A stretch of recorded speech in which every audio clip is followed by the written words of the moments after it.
La propriété d'usage universelle, livre 2, le système de propriété d'usage. Partie 2, vers une proposition libérale égalitaire, la généralisation de la propriété d'usage. Résumons.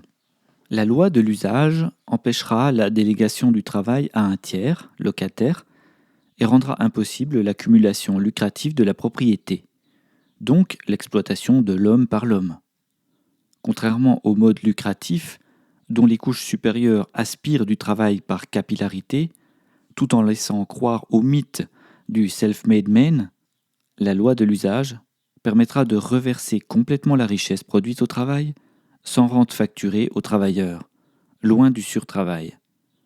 Elle permettra de produire moins sans détruire les travailleurs, d'amortir le choc de la fin des énergies fossiles en réalisant une véritable transition. La disparition pure et simple de la propriété lucrative nous oblige à repenser les échanges sociaux de la division du travail. Elle bouleverse la finalité de la mobilisation dans les tâches, le rapport à l'utilité sociale, aux besoins et aux désirs, aux biens matériels, aux services, la répartition de la richesse, les échanges humains, au travail. Rien n'échappe à ce changement de paradigme, comme rien n'échappait au paradigme de la propriété lucrative. La propriété d'usage universel ouvre un monde profusément différent et opposé au monde hybridé. Sans elle, inutile d'essayer de sortir l'humanité de la suicidaire destruction du vivant, malheureusement réelle et présente. On ne résoudra pas la crise écologique majeure dans laquelle nous sommes plongés avec les recettes qui l'ont provoquée. S'obstiner à poursuivre un modèle qui n'atteint pas un objectif vous éloigne de cet objectif.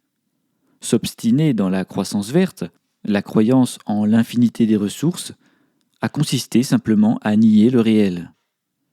Si la propriété d'usage réussit là où le régime hybride a échoué, c'est parce qu'elle porte en elle des règles de bon sens. Le rapport homme-nature y diffère déjà par le remplacement de la source lucrative de l'entreprise, rente, domination, exploitation, par la source besoin, application.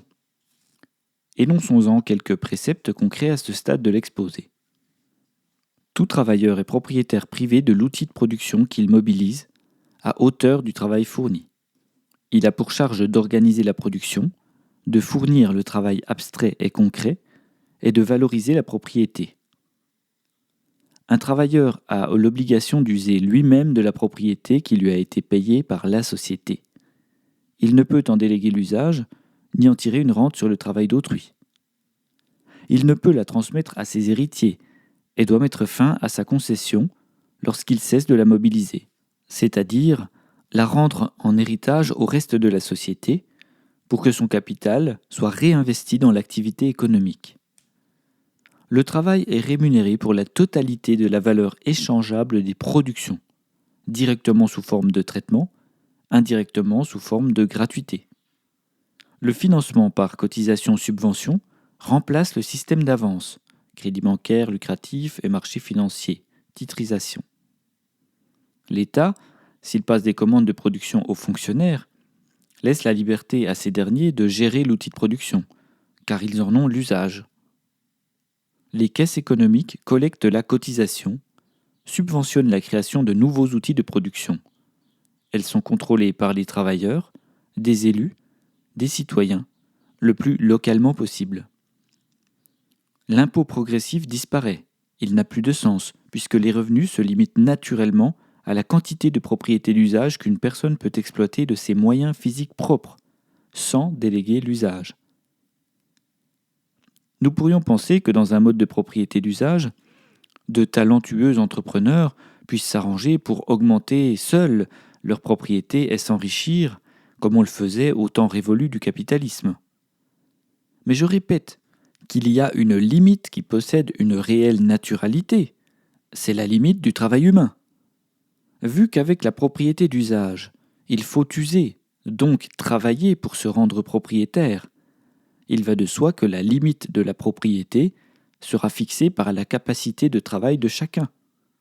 Autrement dit, plus on voudra posséder, plus il faudra travailler longtemps et dur, si bien que la quantité de propriété d'usage mobilisée par un travailleur se régulera automatiquement par sa capacité de travail. L'accumulation capitaliste deviendra impossible par l'obligation de travailler dans toute sa propriété et l'impossibilité d'en déléguer l'usage. Cela ne signifie pas qu'on aura intérêt à travailler le moins possible. Au contraire, le propriétaire aura tout avantage à travailler sa propriété pour qu'elle lui procure la richesse nécessaire à sa reproduction matérielle. La réponse se trouve dans un mode d'organisation. Nous allons étudier différents modes de propriété d'usage, et selon les cas, nous adopterons une des configurations proposées. Mais la règle d'or, c'est l'incitation pour les travailleurs, comme les usagers, de constituer des mutualités afin de récolter l'avantage procuré par la mise en commun du travail, l'aubaine. Le mode de propriété d'usage universel, en plus d'ériger la propriété en droit parmi les droits, responsabilise les travailleurs, cesse enfin le rabaissement des salariés en les rendant acteurs et maîtres du travail abstrait.